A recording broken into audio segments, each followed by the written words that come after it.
Some people think a front lawn is just grass until they discover how much respect they have been driving over. The first sound I heard that Tuesday morning was not birds singing or sprinklers clicking across the neighborhood.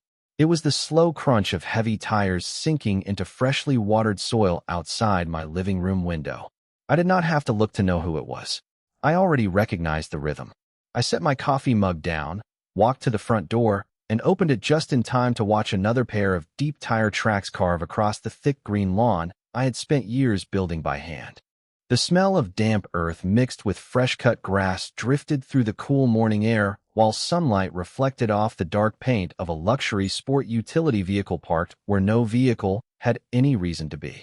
Behind the wheel sat Susan Mitchell, the president of our homeowners association, wearing oversized sunglasses and the same confident smile she always carried whenever someone questioned her decisions. She climbed out as though she had parked in a perfectly ordinary space, straightened the sleeve of her navy blazer, locked the vehicle with a quick press of her key fob, and walked toward the community clubhouse without giving my yard a second glance. My name is Ryan Walker, and I have spent nearly 2 decades designing landscapes across the Midwest. I know exactly how long it takes to restore healthy turf after several thousand pounds of vehicle weight compress fresh soil, destroy root systems, and leave permanent scars beneath what still looks green from the street. Susan knew it too. That was what made this different. This was not an accident. It was not the first time. It was not even the 5th. Every month, she found another excuse to leave her vehicle on my corner lot, because walking an extra 30 yards to the clubhouse apparently required more effort than respecting someone else's property. The first few times I politely asked her to move. She apologized with a smile that never reached her eyes and promised it would never happen again. The following week, the same tire marks appeared. Then another week. Then another meeting. Eventually, the apologies disappeared altogether. She began waving at me as though we shared an inside joke. Several neighbors noticed, but shrugged their shoulders. They called it harmless. They told me grass grows back. They reminded me she was only there for a few minutes. What none of them understood was that this was never about the grass. It was about boundaries. Every fresh set of tire tracks sent exactly the same message. Your property matters less than my convenience. I stopped arguing months earlier because I realized every conversation only encouraged her confidence. Instead, I started paying attention. I noticed the exact angle she entered from the street. I noticed she always parked with the front tires resting on the same patch beside the oak tree. I noticed she usually arrived 15 minutes before every board meeting. Most importantly, I noticed she believed nobody would ever challenge a pattern that had become routine. Standing on my porch that morning, I watched her disappear inside the clubhouse while the sprinkler continued spraying across the crushed grass beneath her vehicle. She thought she had already won because she believed I had finally accepted it. What she never realized was that I had stopped trying to change her behavior weeks earlier. I had started documenting it instead, and before long, that decision would change everything. The lawn had never been just another weekend project to me. Long before I became a landscape architect, it was where my father taught me that the way a person cared for small things usually revealed how they would handle much bigger responsibilities. He believed healthy grass was never really about appearance. It represented patience measured one season at a time. You could not rush deep roots, and you could not repair months of neglect with one afternoon of work. Those lessons stayed with me long after he was gone. When I bought the corner house in Willow Creek, the front yard looked tired and uneven, with patches of compacted dirt, scattered weeds, and drainage problems left behind by years of shortcuts. Most people would have hired a crew and moved on. I spent nearly every Saturday outside instead. I tested the soil, improved the grading, replaced damaged sections, installed proper irrigation, and carefully selected grass varieties that could handle both summer heat and heavy rain without losing their color. Every improvement came from my own hands because I wanted the property to become something my father would have been proud to see. After almost 3 years of steady work, neighbors started slowing down as they drove past. Children walking home from school sometimes stepped onto the sidewalk just to avoid crossing the freshly edged borders. Delivery drivers often commented that my lawn looked like something from a gardening magazine. Those compliments were nice, but they were never the reason I kept working. Every morning before leaving for work, I walked the property with a cup of coffee, checking irrigation heads, trimming small imperfections, and making sure every edge remained clean. That quiet routine gave me a sense of peace before spending long days designing commercial landscapes for clients across the state. My profession taught me something most people never considered. Healthy turf survives because millions of tiny roots breathe beneath the surface. When heavy vehicles repeatedly compress wet soil, those roots lose the space they need for air and water. The damage often extends much deeper than visible tire tracks. What appears to be a simple mark across the grass can quietly destroy months of careful growth underneath. Susan Mitchell either never understood that reality or simply chose not to care. The first time her sport utility vehicle crossed my lawn, I assumed she had made an honest mistake while searching for parking before an association meeting. I walked over with a friendly smile, introduced myself, and politely explained that the grass had recently been restored. She apologized immediately, thanked me for understanding, and promised it would never happen again. I believed her without hesitation because that was the way reasonable neighbors handled misunderstandings. A week later, I came home from a job site and found another fresh pair of tire tracks cutting through the exact same section of lawn. This time, the soil was still damp from an overnight rain, leaving deeper impressions that remained visible for days. I reminded myself that everyone deserved another chance. I repaired the damaged area, reseeded the affected strip, and quietly moved forward.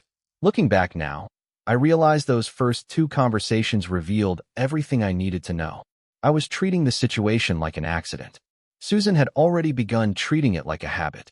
By the end of the second month, I no longer needed to guess when Susan would appear because her routine had become as predictable as the community meeting schedule posted outside the clubhouse. Every first and third Tuesday evening, just before the board gathered, I would hear the same slow rumble of her sport utility vehicle turning onto my corner. Instead of using the nearly empty parking lot less than 100 feet away, she would ease across the curb, let her tires roll onto my lawn, straighten the steering wheel, and leave the engine running for a few seconds before stepping out as though nothing about the situation was unusual. From my office window, I watched the grass flatten beneath the weight of the vehicle while the irrigation heads sprayed a fine mist across the morning air. The smell of wet soil told me exactly how much damage was happening below the surface. I walked outside more than once, keeping my voice calm and respectful. I reminded her that the clubhouse parking spaces were available. She would glance toward the empty lot, smile politely, and say she was only going to be inside for a few minutes. Then she would add that everyone needed to be flexible if they wanted a friendly neighborhood. Those words became her favorite excuse. Friendly, according to Susan, always seemed to mean accepting whatever was most convenient for her. After the fourth conversation, I stopped expecting a different answer. Instead, I installed a higher resolution security camera beneath the front porch roof where it captured the entire corner of the property, including the sidewalk, the curb, and every inch of the lawn she repeatedly crossed. The recordings quietly accumulated week after week. Each video showed the same vehicle, the same route, the same parking position, and the same empty parking lot only a short walk away. I also began taking photographs after every incident, using a measuring tape to document the width and depth of the tire impressions before repairing the damaged areas. My landscape maintenance journal, which I had always kept for irrigation schedules and seasonal treatments, slowly became a detailed timeline of repeated trespassing and restoration work. A few neighbors noticed what I was doing and asked why I bothered writing everything down. One of them laughed and told me I was wasting valuable weekends over a few patches of grass. Another suggested I simply place decorative rocks along the edge of the lawn and forget about it. I appreciated their concern, but something about the situation continued to bother me. It was never the cost of repairing the damage. It was the growing pattern behind it. Every repeated decision reinforced the same message that my property line existed only when it suited someone else's convenience. The more I documented, the calmer I became because frustration slowly gave way to clarity. I no longer felt the need to convince Susan that she was wrong. I simply needed an accurate record of every choice she willingly made. Standing beside the freshly repaired lawn one quiet evening, I noticed something I had overlooked before. Every single set of tire tracks overlapped almost perfectly with the previous ones, stopping within inches of the same sprinkler head and the same small oak tree my father and I had planted years earlier. Susan thought she was repeating a harmless shortcut. I realized she was unknowingly creating the most consistent pattern of evidence I could have ever asked for. The more evidence I collected, the more surprising the reactions became. I expected at least a few people to admit that repeatedly parking on someone else's property was unacceptable, but most of my neighbors had grown so accustomed to Susan's authority that they barely questioned her decisions anymore. One afternoon, while I was replacing another damaged section of sod, my next-door neighbor leaned over the fence and shook his head with a sympathetic smile. He told me I should let it go because fighting the homeowners association was never worth the stress. Another neighbor suggested that since my lawn always looked better than everyone else's anyway, a few tire tracks would not make much difference. I understood they were trying to avoid conflict, but every conversation left me with the same uncomfortable realization. People were not defending what Susan was doing because they believed it was right. They were defending it because challenging someone in charge felt inconvenient. That attitude explained far more than the damaged grass ever could. A few days later, I attended the monthly Homeowners Association meeting for the first time since moving into the neighborhood.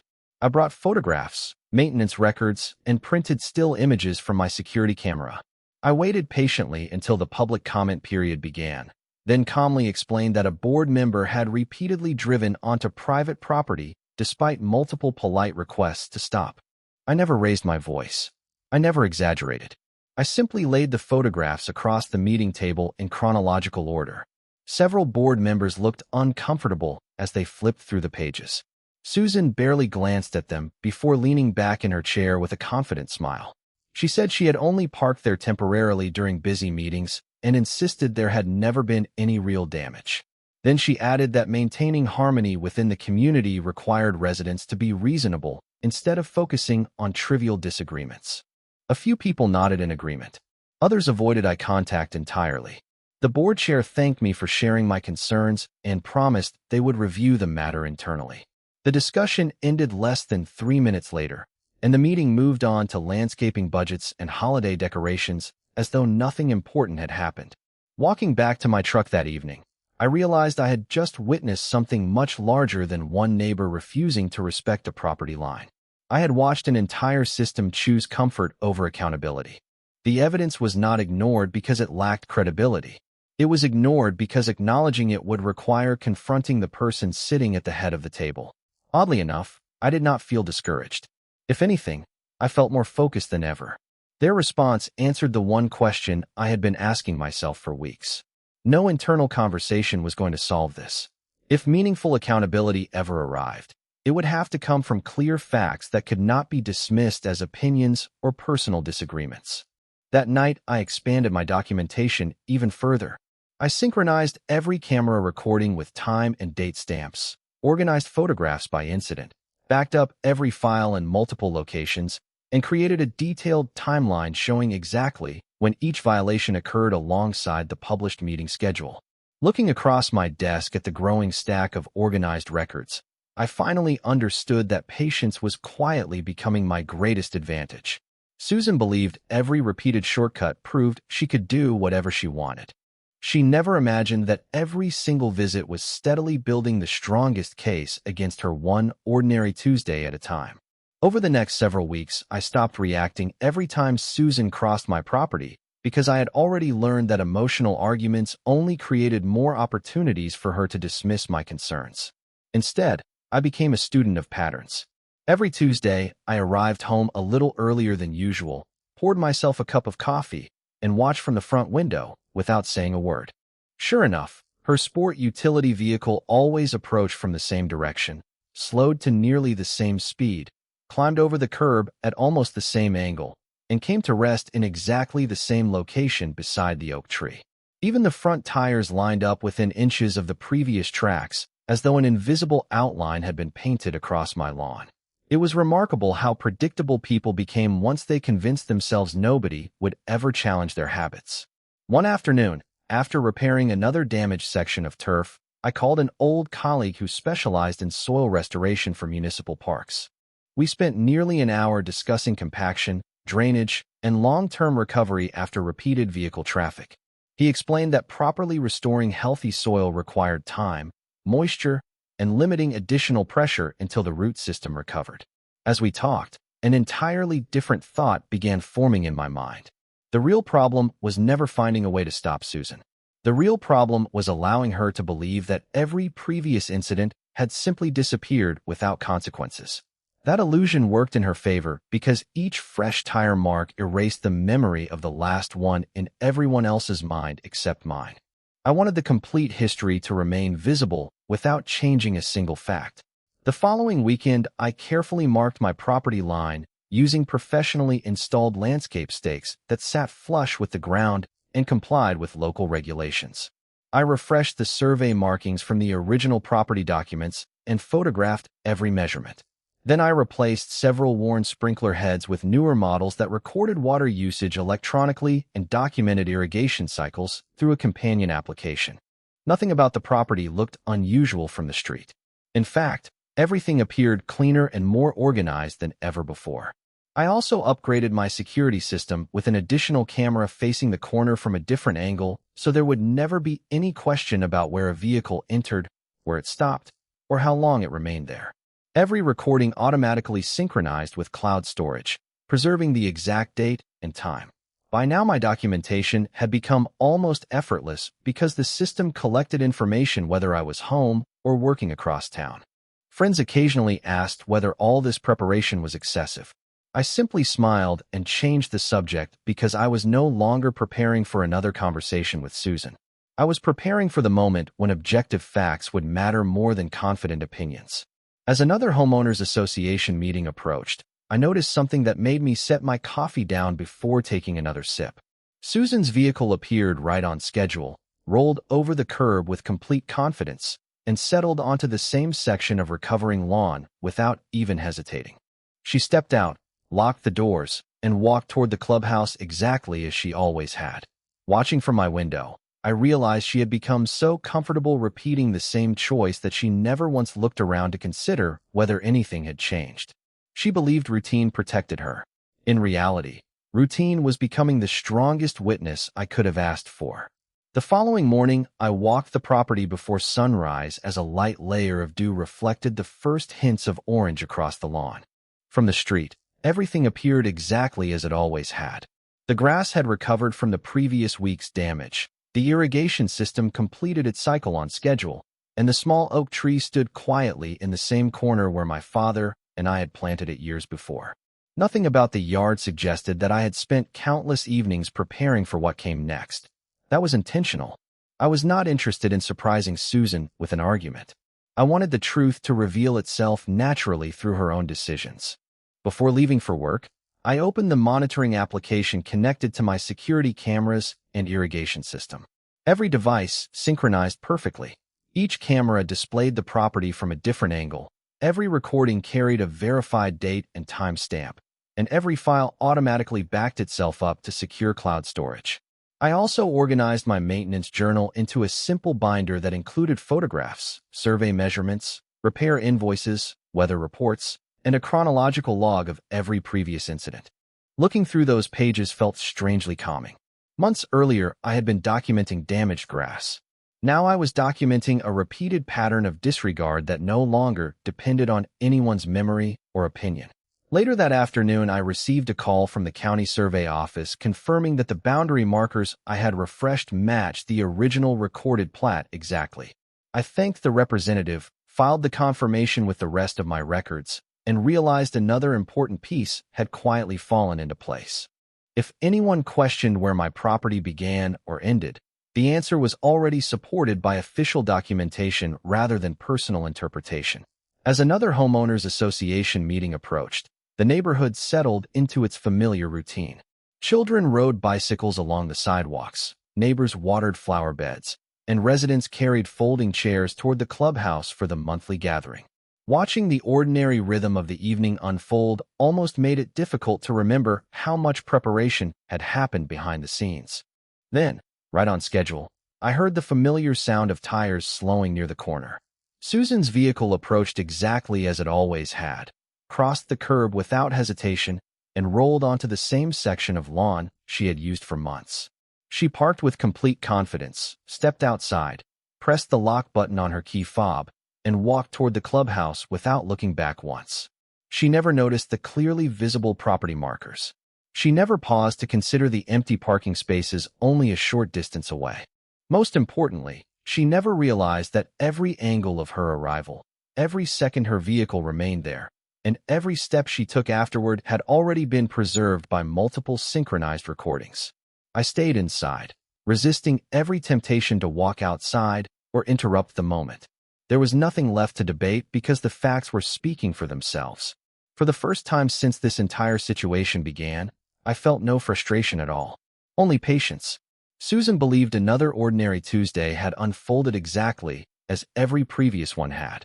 She had no idea that this time the complete record was finally undeniable, and the quiet collection of evidence that had taken months to build was now ready to stand on its own. When the Homeowners Association meeting finally ended, the sky had turned a deep shade of blue and the parking lot lights flickered on one by one. I remained inside my house, watching quietly through the front window as residents filtered out of the clubhouse in small groups, laughing about weekend plans and neighborhood events. Then Susan appeared, carrying the same confident expression she had worn for months. She walked straight toward her sport utility vehicle without glancing at the lawn beneath her feet. From where I stood, everything looked perfectly ordinary, and that was exactly the point. Nothing dramatic had happened. Nobody had confronted her. Nobody had blocked her vehicle. Nobody had argued or raised their voice. She climbed into the driver's seat, backed carefully across the same stretch of grass she had crossed countless times before, and drove away without realizing she had just completed another fully documented example of the very pattern she had insisted did not exist. I waited until her taillights disappeared around the corner before stepping outside with my camera. The evening air carried the familiar scent of damp soil, and the fresh impressions left behind by her tires were clearly visible beneath the landscape lighting. I photographed the tracks from multiple angles, matching each image with the survey markers, the visible property line, and the timestamps already preserved by the security cameras. Then I compared the newest photographs with images taken over the previous several months. Lined up side by side, the similarities were impossible to ignore. The vehicle entered from the same direction, crossed the same curb, stopped in the same location, and exited along the same path nearly every single time. It was no longer a collection of isolated incidents. It was an unmistakable pattern supported by objective evidence. The following morning, I organized every file into a single digital presentation that flowed minute by minute and month by month. Security footage appeared beside photographs. Survey documents appeared beside maintenance records. Repair invoices appeared beside weather reports showing soil conditions on each date. Every page reinforced the same simple truth without exaggeration or emotion. Later that afternoon, I scheduled a consultation with a local attorney who specialized in property matters. He reviewed the material carefully, occasionally nodding as he advanced through the recordings. When he finally looked up, the first thing he said surprised me. He did not ask why I had waited so long. He told me that my patience had eliminated nearly every argument someone might use to dismiss the situation as a misunderstanding. The consistency of the documentation mattered because repeated conduct often carried far greater weight than a single isolated event. He advised me to preserve every original recording, avoid any direct confrontation, and submit a formal demand through the appropriate legal channels supported entirely by the evidence I had gathered. Walking back to my truck afterward, I realized the balance had quietly shifted. For months, Susan believed confidence was her greatest advantage because everyone accepted her version of events without question. She still had no idea that the conversation was about to move beyond neighborhood opinions and enter a place where timestamps, survey records, photographs, and verified facts carried far more authority than confidence ever could. The formal demand letter reached the Homeowners Association board the following week, accompanied by a neatly organized package of evidence that required no dramatic language because the facts spoke clearly on their own. Every video recording carried verified timestamps. Every photograph matched the survey markers. Every maintenance invoice documented the repeated repairs. Every incident lined up precisely with the published meeting schedule. Instead of describing a disagreement between neighbors, the records demonstrated a consistent pattern that had continued despite multiple polite requests to stop.